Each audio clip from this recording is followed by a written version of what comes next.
Obliteration of Benjamin. In our last story, we learned about the downward spiral of Israel. Everybody did what was right in their own eyes, paying no attention to God's law or example. Some men from the tribe of Benjamin brutally raped the concubine of Levite. As a message to the people of Israel, the Levite tore his concubine into pieces and spread her limbs to all the 12 tribes of Israel. The message was received loud and clear. Now we see the rest of Israel take note. They rise up against the Benjamites, and a civil war breaks the backbone of God's people, inspired by the book of Judges. Hello, I'm Jack Graham, pastor of Prestonwood Baptist Church in the Dallas, Texas area, with today's episode of the Bible in a Year podcast. In yesterday's episode, we heard the terrible story of Levite and his concubine, how his callous, sinful heart and careless ways led to the brutal rape and ultimate death of his concubine. Seeking to gather people across Israel to execute judgment on the perpetrators in Gibeah, the Levite sent her body parts out across the land to all 12 tribes. Today, we'll hear the story of how the people responded to his call for action. And we'll see how the retaliation against Benjamin led to a civil war in Israel, who will now war within itself, straying further and further away from God's plan for his people. There will be no winners in this war, just a broken nation that desperately needs salvation from their own sinful behavior. Let's listen now to today's reading. The limbs of the Levite's concubines swung in front of all 12 tribes. They looked both disgusted and terrified at the sight.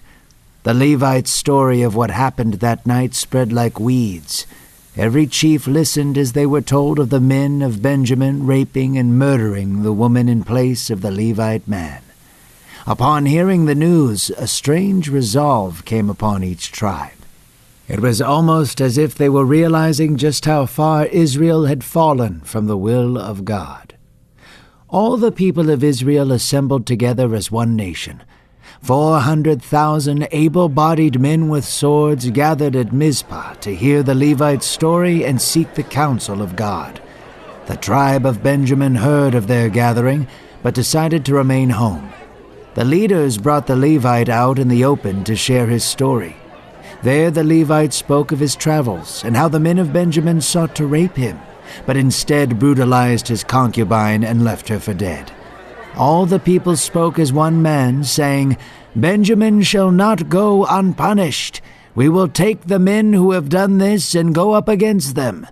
So the 11 tribes finally united as one nation to rise up against the tribe of Benjamin. Together they made provisions and prepared for war. They marched towards Gibeah and camped at its outskirts. The next day the tribe sent men into the city to speak with the leaders. They spoke together, saying, "What has possessed you as a tribe? Give up the men who killed the woman so we can purge Israel of this evil." The Benjamites refused. Corruption had made its way into the innermost parts of their collective heart. They knew no sense of nobility, no mercy, no remorse. All they knew was that Israel wanted to take away the freedom for them to commit evil. The disdain of Cain seeped its way into their minds. They raised an army to fight against their brothers. 26,000 Benjamites drew their swords and stormed the valley of Gibeah. Among the men were 700 mighty Gibeonite warriors. Their swings were fast and their aim was impeccable. They could sling a stone at a hair and aim true. The people of Israel rose from camp to Bethel. There they met with God as Abraham did years before them. With Benjamin approaching fast, the Israelites inquired of God, saying, "Who shall lead the charge first against Benjamin?" This was the first time Israel had reached out to the Lord in years. Their prayers were like rusted metal left alone for years to collect dust. Yet God heard their prayers like a sweet aroma. God did not delay in responding to them. "Send Judah first," God commanded. So the tribe of Judah arose and descended towards the battlefield. Tribe clashed with tribe, brothers clashed with brothers, and the blood of Benjamin and Judah painted the grass below them. The Benjamites overpowered Judah and struck them down with a colossal force. 22,000 men fell that day, and the tribe of Benjamin puffed its chest in victory. Yet courage did not leave the people of Israel.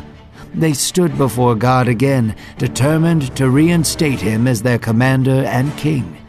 They wept before God and asked if they should rise up again against Benjamin. "Go up again," God said boldly. So again they formed a battle line in the same field. The Benjamites raged towards them like a pack of wild wolves. Israel planted their feet firmly in the ground and raised their shields. Benjamin leapt towards them with swords and spears. Israel crumbled before them. 18,000 men were torn limb from limb under the brutal claws of Benjamin.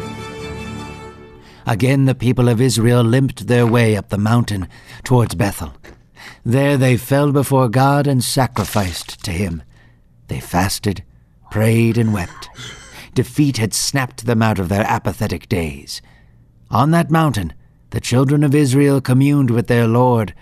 A sweet intimacy could be felt among them as they raised their voices to their king. There they asked God again, "Shall we go up against Benjamin?" The Lord spoke again, this time promising them victory, saying, "Go up against Benjamin, and I shall give them into your hand." The men of Israel sent 30 men to clear the roads surrounding Gibeah. There they slew the men who kept guard over the roads. Then they hid in waiting, ready to ambush Benjamin when they crossed to the valley. At the end of the road, 10,000 men waited for war. When the time came, the armies of Benjamin marched up towards Israel on the roads. There they were met with an Israelite onslaught. The battle was bloodier and more terrifying than any battle they had experienced before. Men tumbled in the dirt, strangling the life out of their kinsmen. Swords flew through the air like spears, and blood caked the dirt road. The Benjamites outnumbered the Israelites 2-1, yet they could not fathom why they were losing. But the people of Israel knew. The commander of heaven and earth had gone before them. The God of Abraham, Isaac, and Jacob rose his fist against the tribe of Benjamin. The God that crushed the Egyptians and parted the seas had returned to bring justice and peace once again.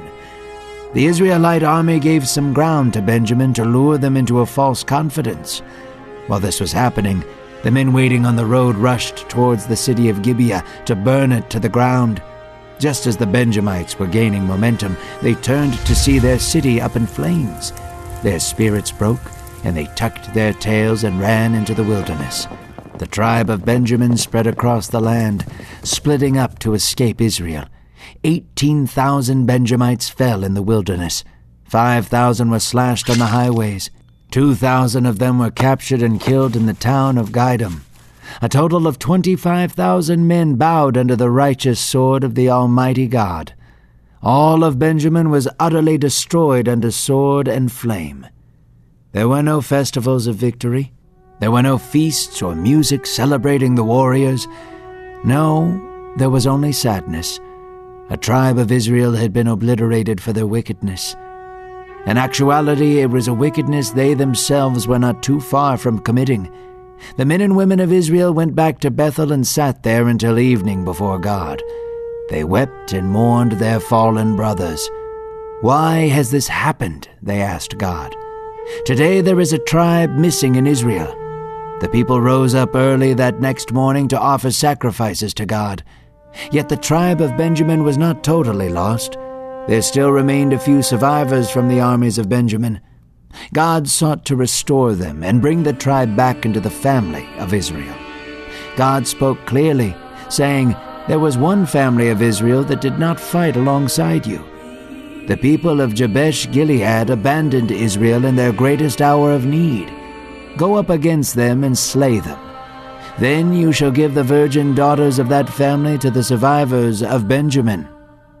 So Israel enacted vengeance on Jabesh Gilead for their betrayal and abandonment.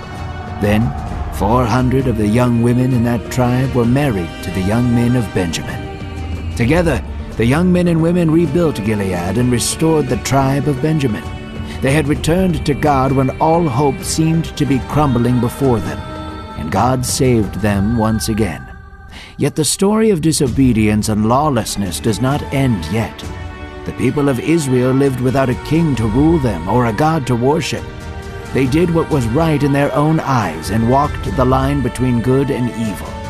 Yet the Lord follows them, seeking to restore them to himself and protect them from danger. For God made a covenant with them, and although they broke their promises time and time again, the Lord would never fail.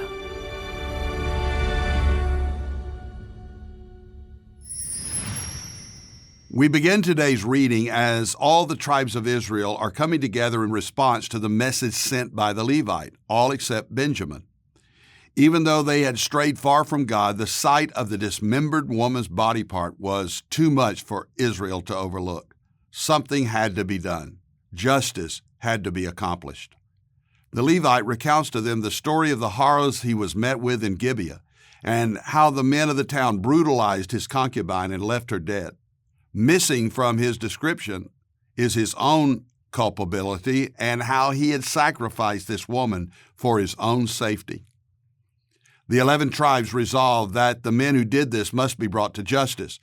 But when they sent a delegation down to Gibeah, the Benjaminites refused to hand them over. Rather than gather up the guilty, they gathered up an army. This, of course, gets very ugly. And so the people of Israel approached God seeking his guidance. This was no small step. For so long they had cared very little for what God had to say, and this horrific act had turned them back to him, hopefully. God told them to fight against Benjamin. Judah was the first tribe to go up against them, and they suffered a crushing defeat. The army of Benjamin was strong and intent on winning. Evil, though it will never win in the end, will sometimes prevail momentarily. Israel was not deterred, and weeping, they went to God. He told them to strike again. This time, another 18,000 of Israel's men fell to Benjamin. Now they not only wept, but fasted and prayed to God and offered offerings to the Lord. It was a closeness that God had not experienced with his children in many years. God responds in Judges 20:28 with these words, "Go up, for tomorrow I will give them into your hand." Emboldened, they fought again, this time winning a fight that they should have lost. It was not in their own strength they returned. It was because of God's favor and protection and power. Now, there are two very important lessons here. First, just because God says go does not guarantee victory. Twice he told them to fight, and yet they lost. Was God breaking a promise, not making good on his word? Not at all. He never promised victory. He only told them to go and obey him. Secondly, when God does make a promise, he will always deliver in his own way and in his own time.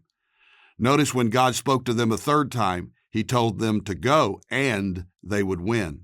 And they did, because God said so.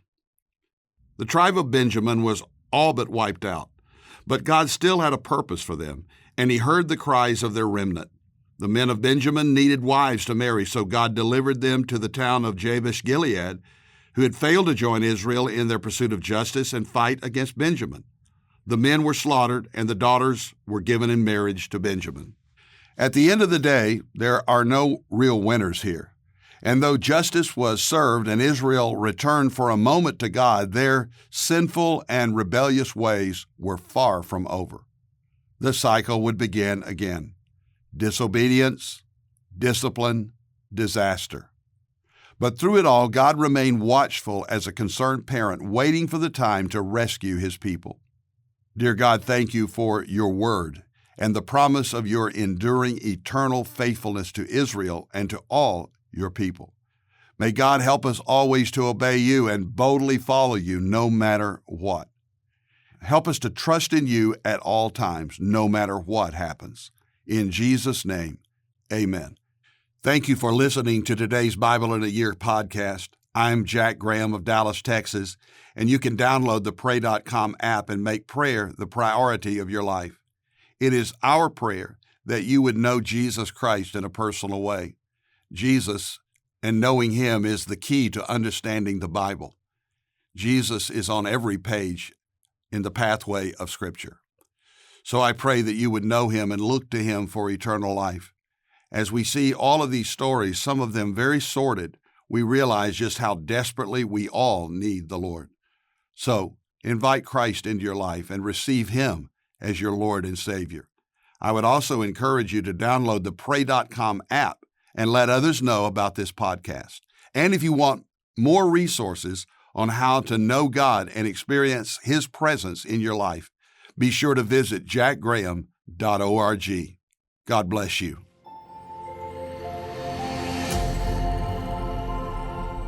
This episode is sponsored by Medishare, an innovative healthcare solution for Christians to save money without sacrificing quality.